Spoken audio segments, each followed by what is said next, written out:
જૂનાગઢમાંથી મળતી એક્સક્લુઝિવ માહિતી મુજબ જૂનાગઢ તાલુકા પોલીસ સ્ટેશનના કિરાડા ગામની સીમમાં જુગારધામે જૂનાગઢ ક્રાઇમ બ્રાન્ચે રેડ પાડી મોટી કાર્યવાહી અંજામ આપી છે।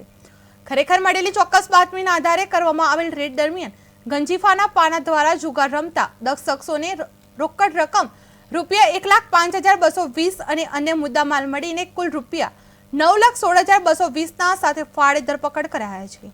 આરોપી ભાર્ગવ મનસુખભાઈ ભૂત પટેલ પોતાના ખેતરના મકાનમાં આ જુગાર ધંધો ચલાવતો હોવાની બાતમી આધારે પોલીસે કાર્યવાહી કરી હતી। તમામ આરોપીઓ વિરુદ્ધ જુગાર ધારા મુજબ ગુનો નોંધવામાં આવ્યો છે અને પોલીસે આગળની તપાસ શરૂ કરી છે।